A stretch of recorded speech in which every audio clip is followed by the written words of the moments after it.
Ajeitar aqui. Boa noite.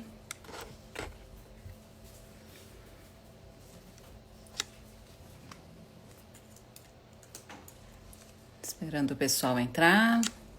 Boa noite, Zelaide, Márcia, Silvia.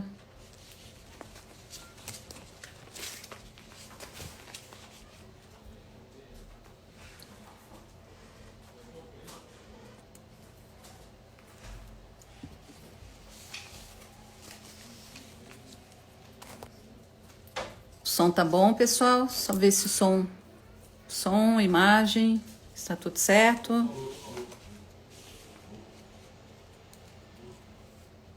Vamos esperar o pessoal entrar aos pouquinhos. Boa noite a todos. Boa noite, Janice. Mais uma live.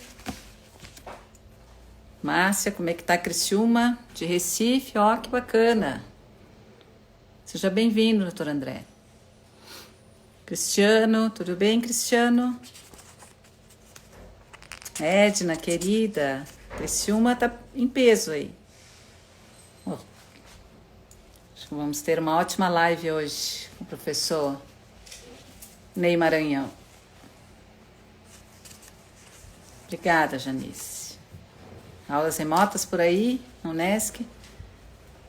Maurício, querido, seja bem-vindo, meu querido aluno. Oi, Zê. Esperando o pessoal entrar aos pouquinhos.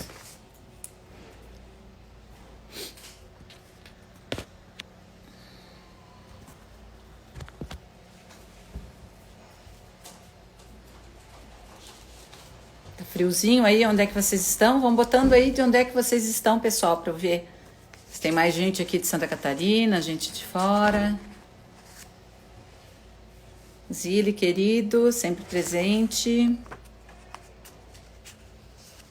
Vamos esperar o professor Ney Maranhão entrar.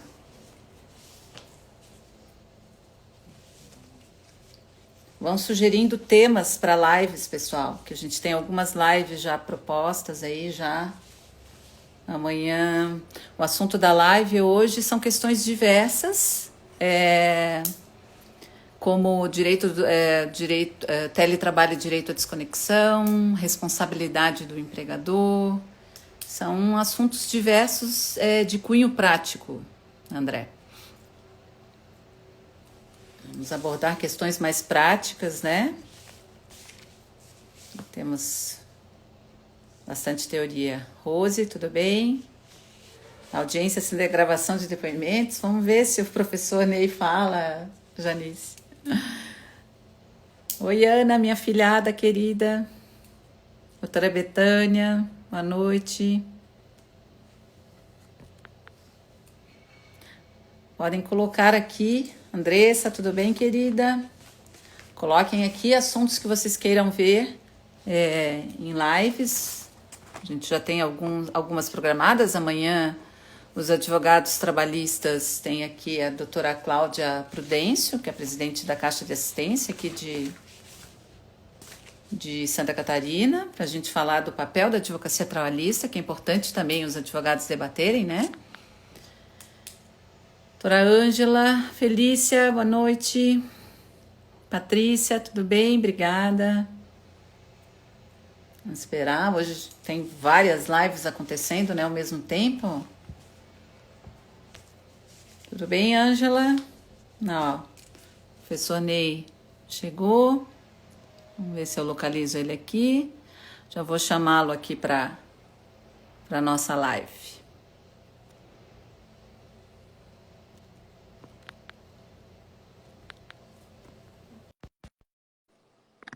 Já está entrando. Ângela, tu és suspeita. Dani, boa noite. Olá! Olá, boa noite, professor. Tudo bem? Maria Beatriz, tudo bem? Tranquila? Tudo certo? Como é que estamos aí em Belém do Pará? Tu estás em Belém? Belém. Eu estou em Belém. Belém. Aqui Como é que nós tá? estamos assim um pouco ainda assustados, né, Sim. com essas repercussões do coronavírus, do novo coronavírus, eu acho que a gente está atingindo essa semana o colapso, né? Então tem muitas pessoas conhecidas que estão doentes. Ah, Então isso é triste, né? a gente fica bastante preocupado todo dia Sim. recebendo notícia, orando, né, pelos amigos que estão, alguns já internados, outros querendo ser internados. Enfim, Sim. é uma situação É, delicada mesmo. Não é das é, maiores, né? Realmente não estamos. Belém, infelizmente, tá muito alto o índice de contaminação. Belém e Manaus, né? Eu acho que são as capitais que estão com índice de já atingindo o topo da curva, né? Exatamente, exatamente. É, Mas olha, aqui, boa noite ao pessoal que está aí, né, nos prestigiando. Para mim, uma honra, sim. uma alegria, viu? Atender o teu Eu, convite. eu quero te agradecer, né, por ter aceitado o convite. Eu sei que a tua vida aí não é fácil, né, de professor, acompanhando mestrados e monografias, dando aulas online, fazendo lives. Mas eu tenho feito algumas lives aqui e era uma reivindicação de todos. Chama o Ney Maranhão, chama o Ah, professor Ney Maranhão, pessoal de Santa Catarina, pessoal de fora. Eu fiz com a Roberta Araújo semana passada, que é juíza na sexta região. E então a gente está tentando trazer essa semana faço com Platon também na quinta-feira. vai descobrindo o Brasil. E semana que vem com o Rodrigo, que é do Rio Grande do Sul, Trindade, e assim a gente vai estreitando, né, os laços, já que o Brasil é tão grande, né? Que bacana. Isso é importante, porque É, isso gera uma proximidade muito sadia, né, de sim, debate, amizades novas. Eu fui, claro. eu já fui é Santa Catarina, né, que você está? Sim, Florianópolis. Eu fui a Florianópolis. Florianópolis algumas vezes. Eu fui participando de eventos da MB, futebolísticos, acho que os dois. Ah, é? Mas eu estive palestrando aí faz muito tempo. Olha, deve ter uns 10 anos. Ah, tá na hora de voltar, né? Pela escola inicial. Eu me lembro, eu lancei meu primeiro livro, foi Responsabilidade Civil Objetiva, pelo risco da atividade. E eu recebi um convite, não consigo recordar o nome da desembargadora, que estava na escola na época, me convidou. E eu tive a honra de dividir o painel com o Ricardo Tadeu, né, que é Sim. desembargador no Paraná. Foi assim uma experiência muito gratificante, muito feliz. Ah, que bacana. Tá. O Antônio Humberto, o Fabiano, já, o ano passado estiveram aqui, acho que ano passado, atrasado. Então, a gente tem, aos pouquinhos, a gente vai trazendo o quarteto. É verdade. Vai ser uma honra. Vai ser uma honra. Então, vamos lá. Acho que o professor Ney Maranhão dispensa apresentações, mas, de toda forma, ele é juiz do trabalho do TRT da 8ª Região, doutor em Direito do Trabalho pela USP, professor na Universidade Federal do Pará e membro da Academia Brasileira de Direito do Trabalho, autor de livros, membro do Quarteto Trabalhista, né, que é uma referência importante, né, e que tem feito, segundo os meus colegas daqui, e a gente discute muito a respeito das lives, das melhores lives aí que a gente acompanha pela sua didática, pela sua coragem em expor os pontos de vista, e isso é bacana, Que legal a gente trazer e debater. Então, estamos bastante esse ansiosos. feedback. É muito bom. É E te muito bom agradeço receber esse muito, né, feedback. aceitado o convite, porque às vezes nessas lives a gente não imagina a proporção que ela toma, né? Semana passada eu falei com o professor Bezerra Leite, e aí eu estava dizendo para ele assim que a gente tinha, antes do início dessa pandemia, a impressão... Opa, travou? Voltou? Não, A tudo gente bem. tinha a impressão de que as redes sociais afastavam, né, mais do que aproximavam. E agora a gente está tendo a percepção contrária, né? Temos nos aproximado de tantas pessoas que a gente às vezes não conhecia, só de ler ou só de estudar. E isso é muito bom. Isso é um efeito positivo, digamos assim, da pandemia, né? É verdade, é verdade. Uma honra. Uma Então, honra grande. prazer em te receber. Já estavam perguntando qual seria o tema. Eu digo que não temos um tema só, temos vários aqui que nós debatemos, Tema né, é o que não para discutir falta, né, hoje. Maria Beatriz? Essa Covid aí nos recheou de campos de pesquisa, reflexões, É estudo. verdade. Olha, está muito Não, intenso. Está muito intenso estão mesmo. só começando, né? O que eu penso assim, eu aqui sou juíza aqui em Florianópolis e já estamos recebendo muitas matérias envolvendo a Covid e também questão de acordo judicial, Sim, prorrogação de prazos de pagamento. Eu já tenho feito algumas audiências virtuais de conciliação, então a gente vai experimentando novas formas de trabalho, né? é verdade. Bacana. É. Estou vendo aqui muitos amigos, viu? Vejo o Ah, é? Durval Que bom. aqui. Abraço, Que Durval, bom. desembargador lá em Aqui, Fortaleza. aqui Já vi aqui de advogados no aqui de trânsito a Santa vir aqui do Catarina Pará. tem um grupo grande de juízes aí te acompanhando aí. Já tem mais de 10 aí só que eu vi. Então, Legal. Abraço a mas todos. bastante advogados. Então vamos lá, vamos começar. É, Ney, a gente estamos Não faz vivendo pergunta tempos. difícil não, viu, Maria Beatriz? Não, não pode deixar. A essa hora da noite pergunta difícil, não, É, né? Vivemos tempos tão incertos, né? O professor Bezerra, que gosta de cantar, ainda cantou o Lulu Santos, Nada Será Como Antes, né? Novos paradigmas na sociedade, uma profunda mudança na sociedade tal como conhecíamos, e novas relações de consumo, novas relações humanas, novas relações de trabalho, uma nova ética empresarial, e eu estava pensando que depois que essa pandemia passar, as empresas que tiverem um papel social bacana nessa pandemia terão muito a ganhar em relação àquelas que simplesmente lavaram as mãos ou demitiram os empregados. Tudo isso eu acho que vai pesar nesse mundo do trabalho, né? Então, nesse contexto, na tua opinião, como que tu vês essas medidas provisórias, né, ditadas nesse contexto de estado de emergência, que privilegia os acordos individuais em detrimento daqueles acordos coletivos que foram tão incensados pela reforma trabalhista?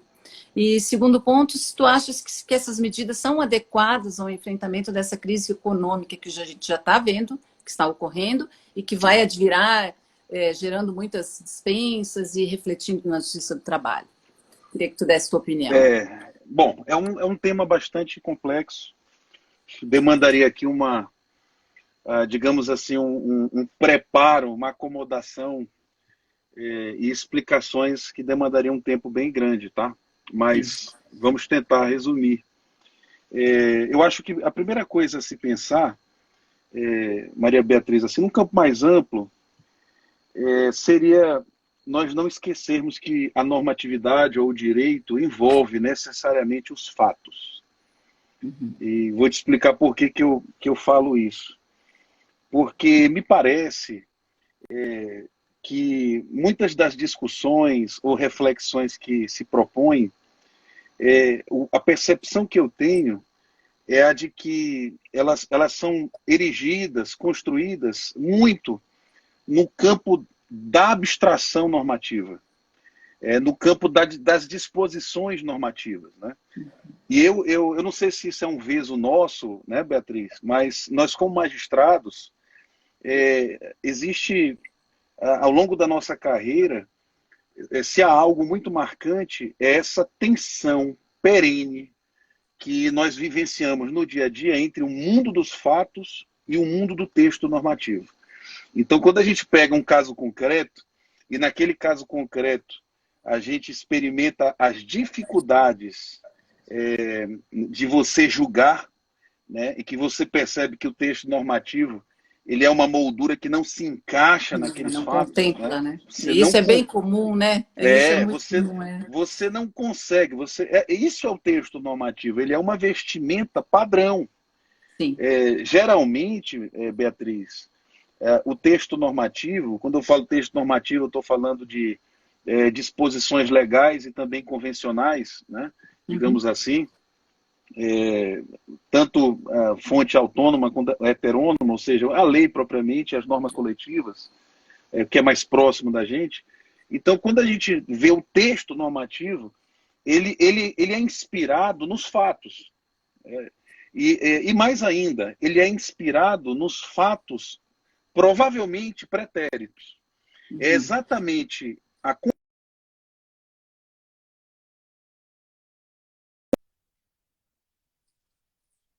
faz com que se construam normas para reger essas situações, não é? Então, é muito importante isso para mim. Então, quando a gente fala de direito, normatividade jurídica, seguramente nós não estamos centrando o nosso foco exclusivamente nos textos normativos, mas nós também devemos levar em consideração o mundo dos fatos. Eu lembro do professor Miguel Reale, quando ele menciona a teoria tridimensional do direito, que tirante aí discussões de ordem filosófica, da pertinência ou não, mas a essência da sabedoria que ele nos traz é essa, é que o direito é um fenômeno complexo, que envolve facetas as mais variadas, e que todas essas dimensões ou facetas são relevantíssimas para a compreensão e a aplicação do direito. Então você tem um dado fático, uma realidade, né, um mundo dos fatos, você tem uma realidade axiológica, ou valorativo, ou seja, os valores que permeiam aquela sociedade em determinado momento, portanto, expressando a historicidade do direito, de um lado a faticidade do direito, e do outro você tem propriamente o que se até bem pouco tempo até se confundia com o próprio fenômeno jurídico, que é o texto normativo, né? Então, o texto normativo, ele é, na verdade, apenas uma das facetas ou dimensões de um fenômeno que é muito mais complexo. Então, o que nós estamos vivendo hoje, Maria Beatriz, é uma crise. E uma crise, quando a gente fala que é crise, uma crise aqui no nosso campo, no campo do direito. Uma crise é quando você perde o chão, quando as suas referências não te apontam uma solução para aquilo o que está diante de ti é algo tão novo que você não se sente inseguro, né? Então, o que nós estamos vivendo é isso. A estrutura jurídica, os fatos que nos conduziram até aqui e até os valores que sempre nortearam a nossa reflexão estão todos sendo chacoalhados por uma realidade fática, extremamente dramática, extremamente excepcional e talvez sem precedentes para aqueles que estão vivendo essa realidade que somos nós. Sim. Então, nós nem sabemos ainda qual é a dimensão da coisa, né?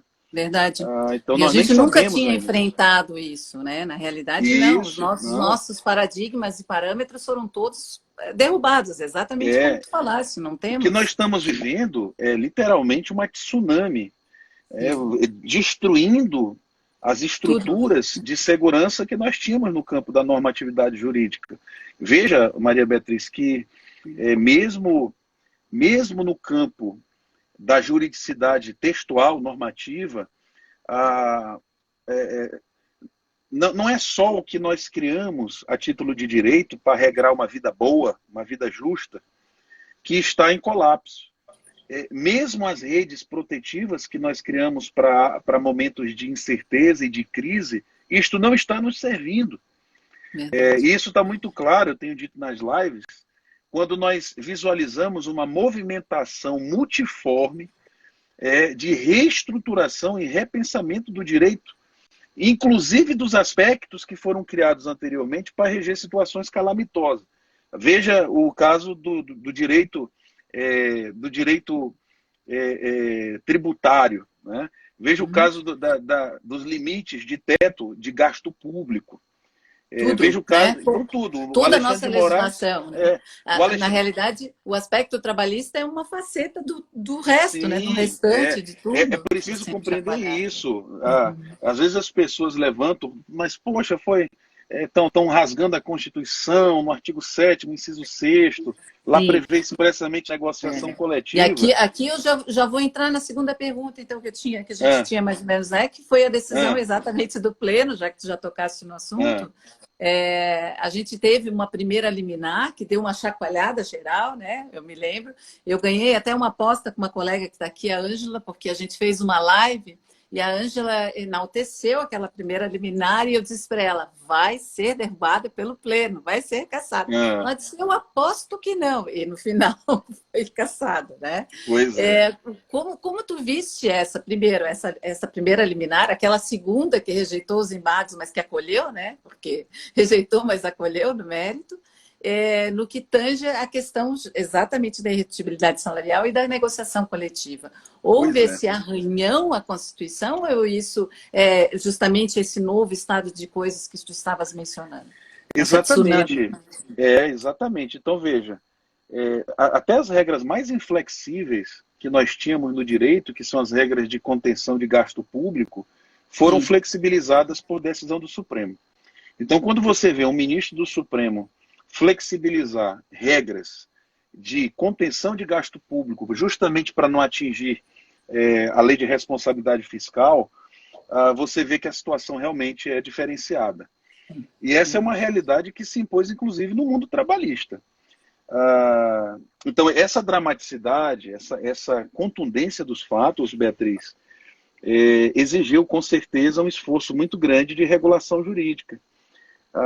Então, quando o ministro Ricardo Lewandowski, sorteado como relator, recebe uma ação direta de inconstitucionalidade, em primeiro lugar, é preciso dizer que a ação direta de inconstitucionalidade era esperada, a discussão no Supremo era certa, porque, Sim. de fato, nós estávamos diante de uma violação do texto da Constituição Federal.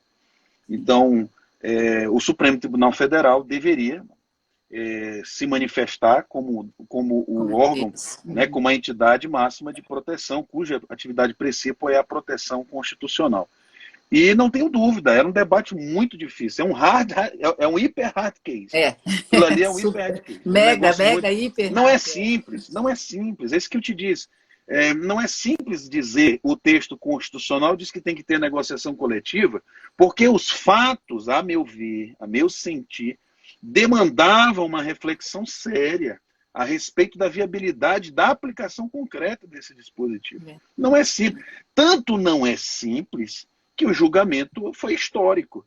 Né? Foi histórico pelas circunstâncias que o envolveram e pelo conteúdo decisório que o norteou. Então você vê primeiro o Ricardo Lewandowski, o ministro, até surpreendentemente, deferindo apenas em parte o pedido liminar. Sim. Então veja que ele mesmo, até pela formação que ele tem, as posições que ele já tinha tomado em outras decisões, imaginava-se até que ele ia sim proclamar a inconstitucionalidade acachapante, né? De pronto. Mas não o fez. Pelo contrário, ele reconheceu que a MP 936, dentro do seu arranjo normativo excepcionalíssimo, ela não violava a Constituição. Ele, na verdade, apenas agregou. Ele deu um plus, ele pretendeu apenas inserir uma finalidade prática para o parágrafo 4º do artigo 11 da MP 936, exatamente para fazer uma vinculação entre os pactos individuais e uma possível chancela sindical. Vamos dizer assim, é como se ele tivesse aceitado uma ideia que eu, particularmente, até defendo, né, isso antes do julgamento do Supremo, defendia, que era uma inversão do critério protetivo do inciso 6º do artigo 7º, onde essa negociação coletiva ela não seria prévia, mas posterior. Né? Então, seria polêmico, mas, a meu ver, tentaria manter o núcleo. Era uma interpretação conforme, vamos dizer. Né? Não, na verdade, tentaria manter o núcleo do dispositivo, né? Porque lá diz salvo negociação coletiva, então você tentaria manter o núcleo da chancela sindical, mas não a priori, como até então a gente sempre pensou, mas a posteriori. Então, devido, a meu ver, às pertinentes colocações que talvez a emergência, a urgência da situação e todo aquele jogo natural que exige um tempo, uma maturação da negociação coletiva, ela poderia demandar um tempo que era muito precioso para a calamidade. Né? Então, e ainda que diminuído, né? Porque a MP diminuiu para da interpretação dos 4 dias, vezes os 8, mas ainda assim teria que ser 4 mais 4 mais 4, que 12 ali dias prazo, no contexto. Exatamente, é um prazo para ele notificar o ente sindical, mas não falava o prazo para o ente sindical deflagrar a negociação. Sim, os 10 dias. Nem quanto tempo seria essa negociação. E aí o que acontece? A decisão do ministro Ricardo Lewandowski, a meu ver, gerou muita insegurança jurídica, porque, em primeiro lugar, ele vinculou realmente, a nível até de uma condição resolutiva, a validade dos acordos individuais a uma chancela sindical, pela Sim. omissão, né? Ou então, né, na verdade, ele deixou praticamente amarrado mesmo, né, essa chancela Sim. sindical Sim. posterior. E aí o que é que acontece? Já tinham aí já tinha uma grande quantidade de acordos individuais feitos, outros já prontos sendo feitos, e a grande questão era a percepção do benefício emergencial, né, Beatriz? Claro. Então, quando é que se iria receber esse benefício? Então, Efetivamente, né? digamos que o sindicato não concorde. Ele não Sim. concorda, vamos ter que sentar para negociar. Agora, sindicatos aí com porta fechada, outros sindicatos pedindo algum dinheiro para cobrar, para É que essa negociar. decisão, ela se seguiu após a reforma trabalhista, que houve um desmonte dos sindicatos, né? A verdade seja dita, a gente já não Sim, tinha mais sim. sindicatos atuando É, tal como antes, eu, né, da reforma. Então, exatamente. Tem vários fatores. Eu não digo, eu acho que é um equívoco dizer que a estrutura sindical ou que os sindicatos não nos serviriam, não teriam não é argumento capacidade jurídico, técnica, né? não é isso. Eu acho que nós temos aí fatores temporais e circunstanciais relevantíssimos. Um deles Sim. você acabou de falar. A própria pandemia, você sabe que alguns sindicatos chegaram até a fechar porque acabou Sim. a contribuição sindical, outros fecharam em razão do confinamento. E Então, muitos enfim, não tinham nem estrutura de e-mail, né? A informação era aquele não, sitezinho básico, com telefone você fixo, então não imagina, tinha nem como acessar, né? era uma demanda, Beatriz, massiva. Eu me lembro Eu que não, a época do julgamento já tinha mais de 2 milhões de acordos individuais feitos no país, né? Eu me lembro que isso foi mencionado, inclusive, por uns sim, sim, ministros, sim. não me lembro quem. Então, assim, é uma situação muito delicada. Eu volto a dizer que os fatos são muito relevantes para o direito. Acredito, sim, acho que é razoável falar, inclusive, que no contexto pandêmico, como nós estamos vivendo, boa parte do empresariado está, sim, numa situação muito difícil, que as demissões ocorreriam. E, Maria Beatriz, demissões, o que nós estávamos aqui em jogo não era só dispensa imotivada em massa, era uma quebra empresarial em massa. Sim, E isso seria terrível, terrível, porque nós tanto tínhamos 10 milhões de que é o desempregados. objetivo das MPs, tanto a 927 quanto a 936, é preservação de empregos, né? Preservação do Preservação emprego. de empregos e renda. Então, veja bem, você imagina aí 5 milhões de pessoas vindo receber benefício seguro-desemprego. O índice de desemprego subindo para 15, 20 milhões de pessoas. Isso é uma tragédia sem Sem precedentes. precedentes, Sem verdade, precedentes. concordo. Aí, veja bem, eu sei que é polêmico, mas eu não vejo. Eu acredito que é muito razoável pressupor, sim, mais a solidariedade que a beligerância. Eu acredito que é razoável pressupor que o próprio trabalhador, ele vai, o Beatriz, ele só tinha duas opções: ou reduzir o salário ou suspendir o contrato, ou era dispensa. Qualquer pai de família escolhe manter o vínculo. E eu falo com isso não de alguém aqui que nunca trabalhou. Eu trabalho desde 16 anos, tive carteira assinada e meu pai sempre foi autônomo. Eu vi meu pai ser dispensado. Aliás, é uma cena que eu nunca esqueci. Foi meu pai chorando na sala porque tinha sido mandado embora das casas pernambucanas. Autônomo, nunca, não teve nível superior, meu pai. Sim. Então eu sei o que é isso, né? Sem dúvida, a gente se colocando aqui não é aquele embate da empresa na tensão não é um capital-trabalho, conflito, né? Empregado-empregador. Que o empregador está naquela tônica de reduzir salário e ganhar mais dinheiro, né? E o trabalhador, obviamente, na tônica de aumentar salário e reduzir jornada, né? E aqui realmente ambos os atores sociais estão numa situação de fragilidade. Eu acho que eu tenho dito assim, eu acho que o juiz, né, em analisando que a gente vai ter muitas demandas, questionando e tudo mais, a gente não vai poder perder de vista, alargar o olhar para entender que também é vulnerável o empregador, o pequeno empregador principalmente, né? E aí, exatamente, 70% a 80% dos empregadores brasileiros são micro e pequenas empresas. Então, nós não temos um empresariado massivo de grande porte, tu estás entendendo? Agora, qual é a minha percepção? Isso não é tão simples, porque eu te disse que isso é uma conversa longa.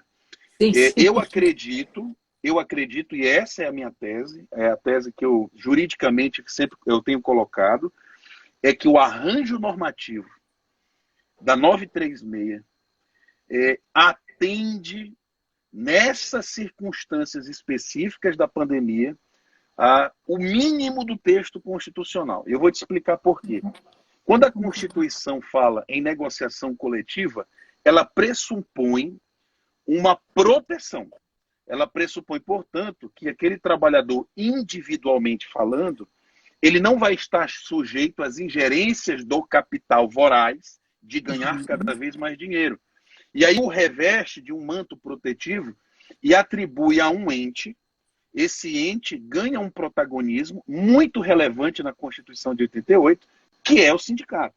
Então é o sindicato, como representante da categoria, quem vai sentar, e o sindicato tem por trás dele toda uma ideia de garantia de emprego, autonomia sindical, liberdade sindical, né, para ele poder ser um ser coletivo e ter equipolência de poder com o empregador. Essa, Maria Beatriz, é a estrutura normativa em tempos normais. Em termos normais. Sim. Acontece a tragédia da pandemia, você vê os dois atores sociais frágeis, não só os profissionais, mas também do setor econômico. E aí o que eu vejo? Se você lembrar, mesmo na reforma trabalhista, na Lei 13.467 de 2017, nós vimos que o tema de irredutibilidade salarial continuou debaixo do manto da negociação coletiva. E um dos pontos, pouquíssimos, tá? Quem sabe, quem conhece o nosso livro da Reforma Trabalhista, que nós comentamos capa a capa, né, artigo por artigo, sabe que nós somos muito críticos com o texto da Reforma Trabalhista. E um dos poucos dispositivos da Lei 13.467 verdadeiramente protetivos da classe trabalhadora está lá no parágrafo 3º do artigo 611-A da CLT, né, um novo artigo, que diz o seguinte: quando se for reduzir salário, obviamente por negociação coletiva, deve-se incluir uma cláusula de garantia de emprego enquanto estiver em vigor o pacto coletivo. Então aí você inseriu mais um item protetivo. Qual é o item protetivo? Não apenas a chancela sindical, né? Ou seja, tem que ser um contexto, tem que ser um contexto que legitime esse tipo de coisa, ou seja, uma grande crise, e tem que ter uma proteção através de uma mínima garantia de emprego. O que aconteceu, Maria Beatriz, com a MP 936? O Estado antecipa-se, reconhece a situação de fato, né? Reconhece que a situação de fato é dramática, né? É caso de força maior, está lá estampado no artigo 1º lá da MP 927.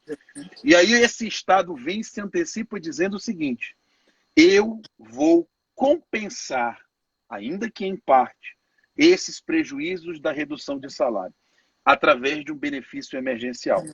Então ele vem, é claro, eu sei disso, esse benefício emergencial não atende 100%, sim, mas para 80% dos trabalhadores brasileiros, que é quem ganha de 3 até 3 salários mínimos, a perda é de 50 a 60 reais. Para quem o que está em jogo é o emprego e perder 50 reais, este é um jogo muito favorável ao trabalhador. Então vem um poder público que bota dinheiro nosso, legitimamente, e diz: eu vou tentar compensar. E impõe aos empregadores que durante um tempo haja uma garantia de emprego, né? Então essa é uma, digamos assim, o que a gente esperaria, Maria Beatriz, na temperatura, em temperaturas normais, na pressão normal, era que o sindicato observasse se a redução salarial se legitima em alguma situação dramática da empresa e, por força de lei, garantisse, desse uma garantia de emprego. Aqui, no nosso caso, o Estado serviu como esse protagonista protetivo, diminuindo o prejuízo patrimonial do trabalhador através do benefício emergencial e provendo o mínimo de garantia de emprego para o trabalhador. Portanto, o mínimo protetivo que se espera do sindicato, à luz da Constituição e do 611 parágrafo 3º, foi assegurado pelo Estado na MP 936. Neste raciocínio que é ao mesmo tempo teleológico e lógico sistemático, que me faz crer que o arranjo da 936 não tem inconstitucionalidade, porque Sim. o Estado faz a vez do sindicato e É. confere o elemento protetivo que se esperava dele. Não E, sei se e eu fui até, claro. Ney, não, muito claro, até, Ney, quando saiu a 927, a crítica que a gente fazia é que o Estado não dava contrapartida, né? Porque a É, 927, em relação à aquele artigo 936, 18 ela foi é muito terrível. mais, muito menos dramática, ela prevê o teletrabalho, férias antecipadas, enfim, mas não havia contrapartida do Estado. Né? E a 936 veio com essa contrapartida. Então, eu acho que é nesse Agora, se você me sopesamento aí que a permitir, gente vai. se você me Sim. permitir, Beatriz, o que eu tenho dito, veja que ao final o Supremo Tribunal Federal convalidou o que eu estou dizendo, tá? Uhum. Ou seja, ele convalidou essa ideia de que os acordos individuais têm validade jurídica, né? É excepcional. Agora, o que eu acho que nós temos que ter cuidado, como pensadores, né, do direito, é que essa tese jurídica convalidada pelo Supremo Tribunal Federal, ela não seja usada em Ah, tempos sim. pós-pandemia. Eu acho que Esse é o grande perigo, né? O Supremo Tribunal Federal tem que dizer isso quando julgar o mérito. Deveria ter Sim, dito até antes, já agora. Mas sim. quando for julgar o mérito, a tese tem que dizer assim: Esse é o é grande temor, válido, né? Durante o válido o estado de acordo pandemia. individual É, redutor de salário, feito no contexto do arranjo normativo da MP 936 na pandemia de 2020. Ponto. sim, Porque, sinceramente, e aqui eu falo como jurista, falo na perspectiva técnico-jurídica, mas nós não sim. somos bobos e sabemos que alguém pode pegar essa construção jurídica e valer-se para Ah, fins sim. políticos e É. tentar fazer uma regência que foi criada para a anormalidade ser aplicada em período de Em tempos normalidade. normais, Aí não é. tem como fazer. Aí eu sempre digo, a gente que é juiz e lida com fatos e com casos concretos, é separar o joio do trigo, né? E isso a gente vai ter que observar. Eu até mencionei em outra live, inclusive nos acordos judiciais. No primeiro dia de pandemia, eu já tinha pedido de força maior, de teoria de É. imprevisão, quer dizer, não tinha nem se operado. Mas, Ney, deixa eu seguir, que senão a gente Sim, sim. já estamos com 8h35. Ó. Então, eu queria falar também, eu sei, te acompanhei numa live com o Guilherme, muito boa, Feliciano, e vocês tocaram assim, muito en passant no teletrabalho, a questão da possibilidade ou não de redução de jornada e de salário no teletrabalho, que a princípio não tem uma jornada de trabalho a cumprir, né? E a questão da diferenciação ali do artigo 4º, parágrafo 4º, 2, por que a MP diferencia os trabalhadores que usam seus equipamentos informáticos e sua internet e os que os recebem como dado? Para um, ele exclui do direito o controle de jornada, e os outros não estão previstos. Então, queria que tu falasse um pouquinho Só me do limite repete de a jornada e primeira controle. pergunta, desculpa. A primeira pergunta foi qual? A questão do direito a redução de salário e de jornada no caso de teletrabalho, se é possível. Sim, sim. Muito boa. Me lembra da outra depois, tá? Que às vezes eu falo muito e Tá, eu te esqueço. lembro. Sim. Essa questão foi bem interessante porque dividiu um pouco, tá? A doutrina, né? Alguns dizendo... A pergunta como é que nós vamos reduzir salário proporcional à jornada para quem não há controle de jornada?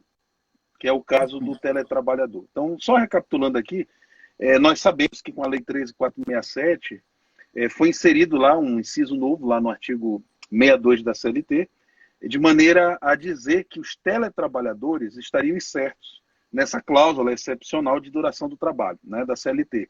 Então, eles não teriam direitos a horas extras, adicional noturno, enfim, os direitos ligados à duração da jornada. Essa é uma questão que nós primeiro precisamos entender o 62. E eu acho que, e colocamos isso no nosso livro do quarteto, o simples fato de ser teletrabalhador não impede a percepção de horas extras. Sim. E o raciocínio é muito simples. Ele é semelhante ao que a jurisprudência consagrou para a atividade externa. Então, se você tem alguma possibilidade de controle da jornada, direta ou indiretamente, você tem, portanto, possibilidade de aferir jornada logo, eventualmente, remunerar a jornada extraordinária. A mesma coisa se aplica ao teletrabalhador. O que acontece é que, se houver, de fato, controle de jornada ou possibilidade de controle de jornada do teletrabalhador, e aqui eu te antecipo que, em regra, há possibilidade Com desse os controle meios, hoje em normal. dia, com informática, né? Porque também tem a distinção, né, Ney, que é importante. A medida provisória fala em home office. Home office, na realidade, home office é trabalho a domicílio, home office pode ser teletrabalho. E aí são regras bem distintas, né? Porque o trabalho a domicílio, ele está inserido no capítulo normal, ele não está excluído do direito a horas extras, né? Ao Exatamente. passo que o teletrabalho são meios telemáticos, informáticos, e aí a gente sabe, através de relatórios, login, logout, que tem Isso, meios, né, de aferir. A gente, como exatamente. juiz, vê Olha, diariamente esse tipo de ação. analisando assim de uma forma mais ampla, Maria Beatriz, eu até te diria que quanto mais a gente avança em tecnologia, quanto mais nós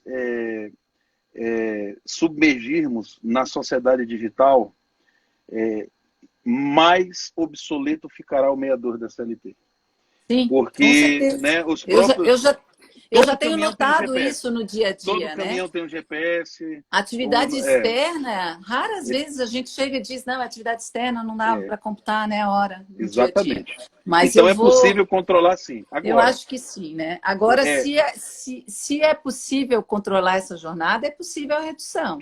agora Agora, veja se, bem, e agora, se se o não for empregador possível? reduz, o empregador reduz, ele não está admitindo que é possível, então, controlar a jornada? Não, mas aí é que tá. Mesmo que não seja possível controlar a jornada, você pode controlar a produtividade. Tá Uhum, entendendo? Então, você, por exemplo, qual é a tua produtividade ordinária, né? A tua sim. produtividade ordinária é, digamos lá, 50 tópicos, 50 itens, né, Uhum, que tu produzes. Por mais que não seja possível você fazer um controle, o empregador não saiba fazer, ou não consiga fazer, ou não tenha como fazer, é simples. Ele pode reduzir o salário proporcionalmente à produtividade que o trabalhador sempre sim. fazia. Então, se ele fazia 50 itens, 50 tópicos por dia, em média, olha, meu amigo, o teu salário vai ser reduzido em 50%, portanto, você só vai fazer 25 tópicos. Entendeu? Então, é possível fazer esse jogo de proporcionalidade com muita tranquilidade. Então, eu não vejo Sim. problema. Agora, é preciso dizer também, muitas pessoas confundem. Uma coisa é ter controle de jornada, a outra é ter limite de jornada. Eu Limite. disse isso em uma outra live. Sim, Então, foi. o artigo 13, o artigo 7º, inciso 13 da Constituição, quando fala nas 8 horas diárias, 44 semanais, ele estampa ali, não é simplesmente um direito às horas extras. A verdade é que ele estampa o chamado direito à desconexão. Desconexão. Né? Sim. Então, veja bem, todo trabalhador tem direito à desconexão. Todo trabalhador. Uhum, Não importa, concordo. mesmo que não haja como ter controle de jornada. E, Tá e o entendendo? teletrabalho, ele acaba. A gente vê pela gente. Eu digo, eu nunca trabalhei tanto e tão mais, Sim, porque a gente fica sim. conectado. E eu faço uma reunião semanal com os meus servidores né, e a gente fala, eu digo assim, ó, e-mail e o WhatsApp passou a ser instrumento de trabalho em tempos de teletrabalho. E a gente acaba, às vezes, mandando mensagem 7 da noite, 8 da noite, de manhã, de tarde, de noite. Então, esse direito à desconexão também eu vejo como bastante prejudicado no teletrabalho, né? E isso Exatamente. a gente vai acabar se deparando mais na frente com pedidos né, de horas extras, justamente por ausência da desconexão, né? É preciso ter esse limite da jornada. Então, É. vamos imaginar que um trabalhador externo, o motorista carreteiro, e verdadeiramente, Maria Beatriz, não seja possível controlar a jornada. Isso significa dizer que esse carreteiro vai trabalhar 24 horas por dia? Não. Não, Óbvio, ele tem é que ter um inadmissível, limite de jornada, né? sim. Senão nós estamos voltando às priscas eras lá da Revolução Retrocedente, Industrial. Então, não, acho. não é por aí. Então, É, então é preciso ficar claro. Todo trabalhador tem direito à desconexão, limite de jornada, embora nem todo trabalhador tenha possibilidade de direito controle de jornada. São duas coisas completamente diferentes. distintas, concordo. Ney, a gente podia continuar falando, mas eu tenho aqui uma montoeira de coisas que eu gostaria de te perguntar. Uma delas é a questão da responsabilidade do empregador, que eu acho que é importante a gente analisar à luz do artigo 5º da MP 927.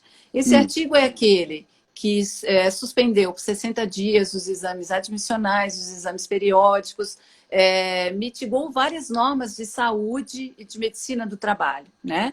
E segurança também, inclusive treinamentos presenciais e tudo mais. Como é que fica isso no contexto da responsabilização do empregador?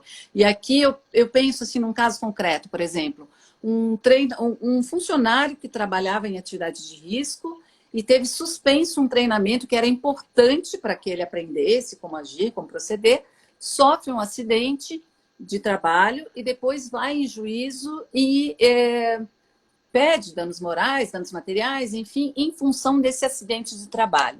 O empregador pode invocar a seu favor esse artigo 5º da MP 927, no sentido de que os treinamentos estavam suspensos, então ele não tinha essa obrigatoriedade. Como é que fica a Convenção 155 da OIT? Como é que fica o princípio da prevenção? Queria que tu falasse um pouquinho mais. Esse é um artigo... é um artigo cruel, né? É um artigo perigoso. Eu acho até que esse artigo ele é uma grande pegadinha, tá, para os empregadores. Eles têm que ter muito cuidado com esse dispositivo. Eu tento ler esse dispositivo, Maria Beatriz, assim, tentando inserir nele alguma justificação prática, né? Eu acredito que seria uma intenção aí, claro, o confinamento social, que evita essas pessoas de irem fazer seus cursos ou até fazer os exames. Mas, sobretudo, uma ideia de tentar disponibilizar o máximo de força de trabalho dos profissionais da área de saúde para atender ao combate à pandemia. Então, esses profissionais médicos, não só os trabalhadores não estariam se deslocando, violando o confinamento, mas os profissionais que realizariam os exames estariam atendendo, e é isso que aqui em Belém, por exemplo, a gente está vivendo. Está faltando médico, está faltando enfermeiro, né? Então, assim, eu tento compreender o dispositivo neste sentido. Então, já por aí, locais onde não houve grande e massiva contaminação, onde não houve colapso do sistema público e privado, não há justificativo para não realizar esses exames. Então, por aí a gente já começa a fazer uma divisão das coisas. Com certeza. Não é simplesmente, até por cautela, né? Porque se eu sou empregador, eu vou querer me acautelar, exatamente. E mais, né? E tem mais. O parágrafo 2º, se não me engano, desse artigo 5º, é aí que está a pegadinha. Diz assim, olha, tudo bem, não precisa fazer exames e tal, mas o médico, coordenador do PSMSO, tem a liberdade de orientar a realização imediata do exame. Aí acabou. Porque na hora que você vai discutir responsabilidade civil, você vai poder responder por culpa. No caso, imperícia. Porque o teu médico ocupacional errou na avaliação de não fazer o exame, quando a lei dizia que ele tem a responsabilidade de dizer se é para fazer ou não. Tu estás entendendo? Afinal, o preposto responde, né? O empregador. Isso. Veja bem, ele responde o ato do médico, objetivamente, o Código Civil já é responsabilidade civil por fato terceiro. Ou seja, ele já é por fato de outrem, ou seja, ele é o empregador para fins trabalhistas, o médico. Mas você ainda pode ir na culpa. Ou seja, houve uma avaliação técnica equivocada, uma imperícia. Está entendendo? E mais, se for num contexto onde não houve colapso de saúde pública, não houve esse reclamo de profissionais médicos, nada, não, foi tranquilo, a não realização desses exames ou a aplicação dessa regra aí em contexto social que não o legitimava vai ser culpa por negligência. Então o empregador tem que ter muito cuidado. A recomendação é fazer todos os exames. Isso, tu não achas, indo um pouquinho mais além, que pode até implicar numa inversão do ônus da prova? Pode, é possível. É possível sim. Talvez. Se você demonstra esse cenário de desnecessidade, né? Então, eu acho que é uma coisa que é possível se pensar. Numa cidade, eu penso assim, em termos de Florianópolis. Florianópolis, a gente não tem muitos casos, né? Em tese, as empresas agora foram autorizadas a voltar, comércio, shopping. Então, a É gente está diferente tendo uma daqui de vida Belém. normal, É entre diferente aspas, daqui de Belém, é. começando a retomar a normalidade. Então, não Aqui teria o, aqui o sentido de prefeito invocar esse ensaiou. artigo, né? O prefeito ensaiou retornar, hoje voltou atrás e decretou fechamento. Tá? Não abre nada, só atividade Sim, essencial. sim, Então, vocês estão. veja, Maria Beatriz, de novo, me permita insistir, a importância da legitimidade dos fatos. Da Sim, mesma forma que os fatos legitimaram uma possível inversão da técnica protetiva estampada na Constituição para redução salarial, de antes para pós, né, sindicato, aqui também você sempre precisa ver a legitimidade dos fatos para permitir a incidência da MP. Veja bem, se você pega um exatamente. acordo individual entre empregado e empregador de uma empresa, de um supermercado, por exemplo, os supermercados, em tese, não estou falando um pequeno supermercado, né? Sim. Vamos falar de uma grande rede de supermercado. Em tese, não sofreram esse prejuízo. Ah, sim, não. Então, veja, É. entendeu? Então, assim, a MP, quando ela diz que o propósito dela é a manutenção dos vínculos de emprego, é óbvio que ela está trabalhando com uma base fática presumida, qual seja, a Uhum. de que o contexto da pandemia impactou aquela empresa e aquele trabalhador. Tu estás entendendo? Sim. Se você não tem um cenário desse, a MP não Não tem como vale. invocar, Não né? vale. Não tem como É invocar. inválido esse acordo. E aí eu já entro na pergunta seguinte, né, que seria o artigo 29 da MP 927 aqui, né? Eu vou me permitir ler para o pessoal acompanhar. Os casos de contaminação pelo coronavírus não serão considerados ocupacionais, exceto mediante comprovação do nexo causal, né?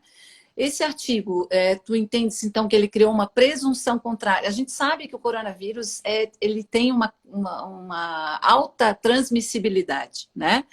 E eu imagino, eu acho que foi na live do Guilherme que eu vi tu dizendo que então ele criou uma presunção contrária de que a contaminação se deu no local de trabalho. Então, se o trabalhador adquiriu, alega que adquiriu no trabalho através de uma ação judicial, ele tem que provar. E como ele prova? Porque a gente, quando fala em nexo causal, a gente sempre lembra de doença ocupacional, de perícias, né? A gente determina um perito que faça. E a prova aqui, eu me imagino, né, que fique no... É complicado, né? É uma Aí é o prova seguinte, diabólica. Eu fiquei pensando nessa pergunta. Então, o trabalhador tem que demonstrar. É uma prova diabólica? Como é que ele demonstra?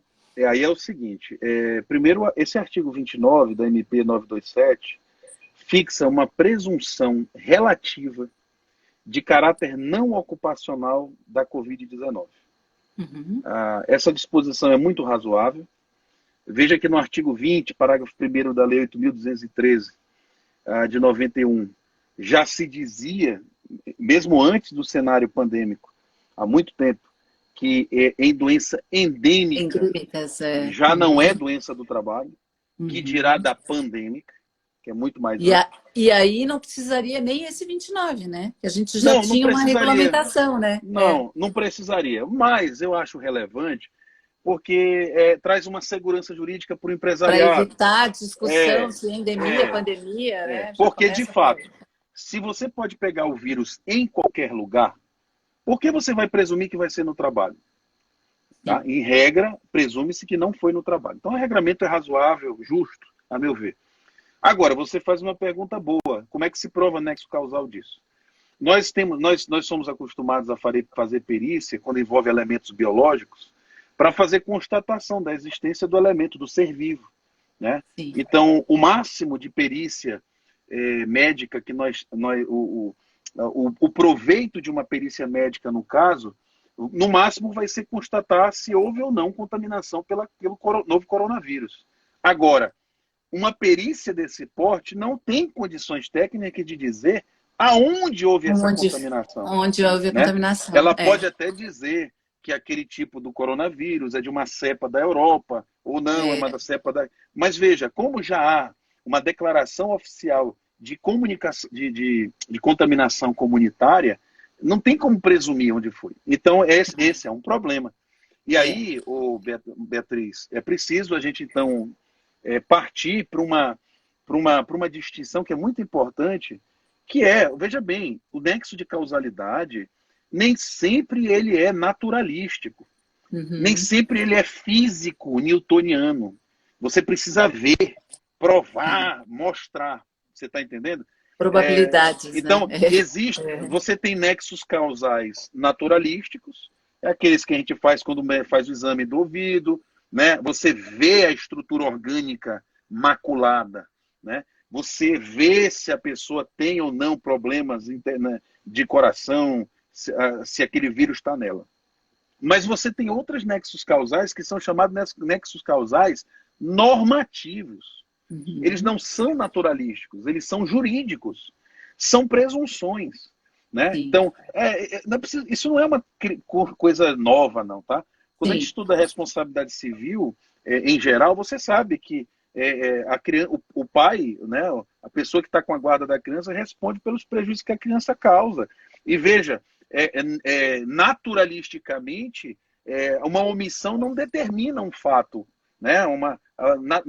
Quem realiza, quem é o causador de um prejuízo é a criança. Mas o direito impõe a responsabilidade e fixa uma presunção, um nexo causal normativo, dizendo que não foi o pai que cometeu a danosidade, mas ele que tem a responde. guarda, ele responde. Então é um nexo causal jurídico normativo. Então, veja. Sim, não, pode continuar. Então, veja, a ideia, primeiro, você vai poder provar esse nexo causal com presunções homines, em primeiro lugar. O que são as presunções homines? São as presunções em que os fatos falam mais alto que a razoabilidade da disposição normativa. Então, veja bem... Ô, Ney, deixa eu só te perguntar uma coisa. A gente tá 3 minutos de acabar. Já? E o papo tá tão bom. Eu queria saber se tu consegues voltar para mais 10 minutos? Pode ser. Pode ser, rapidinho, pode ser. Pode. Não, então, rapidinho, só para finalizar, porque eu acho que não vai conseguir concluir teu raciocínio antes de... Então, se cair, pessoal, a gente retorna para... Então, vamos fazer o seguinte, é melhor talvez tu derrubar, já fecha, grava, né? Aí tu começa as outras, o pessoal... Vamos ver se o pessoal volta, né? Será que eles vão voltar? Tá. Não, tá muito bom, né? A conversa, pessoal, imagina. Não, que aí eu vou explicar as presunções homini legis, tá? Isso, ótimo. Tá, vou encerrar aqui, então a gente já retorna, pessoal. Vamos lá.